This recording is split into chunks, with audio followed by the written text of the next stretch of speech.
జగనన్న కాలనీలో అక్రమాలు జరిగాయని మంత్రి పార్థసారథి మండలిలో అన్నారు. రాఫెడ్ సంస్థ చేపట్టిన ఇళ్ల నిర్మాణాల్లో కేంద్ర రాష్ట్ర ప్రభుత్వాలు ఖర్చు పెట్టిన వందల కోట్ల నిధులు నిరుపయోగమయ్యాయన్నారు మంత్రి. అక్రమాలు జరిగితే విచారణ జరపండని ఎల్ఓపి బొత్స కోరారు. ప్రభుత్వం మీదే కదా, సభలో వ్యక్తుల పేర్లు ప్రస్తావించడం సరికాదని కౌంటర్ ఇచ్చారు. లబ్ధిదారులకి ఏజెన్సీస్ కి మధ్యలో ఫెసిలిటేటర్ గా ప్రభుత్వం ఉండే ఒక రకమైన ఒప్పందాన్ని చేకూర్చింది అధ్యక్ష. దాంట్లో కూడా చాలా అవకతవకలు జరిగిన మాట వాస్తవం అధ్యక్ష.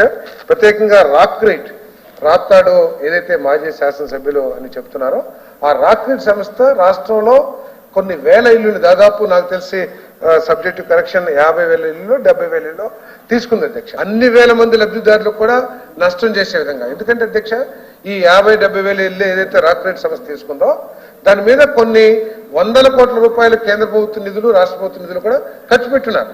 అవన్నీ కూడా నిరుపయోగం అయిపోయినాయి.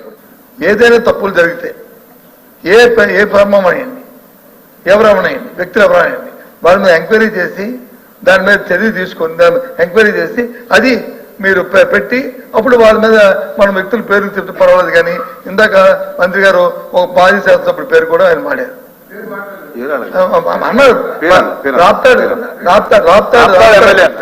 రాప్తాడు మాజీ శాసనసభ్యులు కూడా తప్ప అన్నారు. దయచేసి ఆ పేరుని తొలగించండి, ఎంక్వైరీ చేయండి. ఆ తర్వాత ఎవరైతే అక్కడ ఎండీ ఉంటారో, ఎవరైతే డైరెక్టర్ ఉంటారో, ఎవరైతే వాళ్ళందరూ బాధ్యులు. మీ మనసులో అన్ని ఏం ఎంక్వైరీ చేస్తారో చేయమని సార్, వద్దంటే మానరు కదా. ప్రభుత్వం మీది, మీ ఇష్టం చేయండి.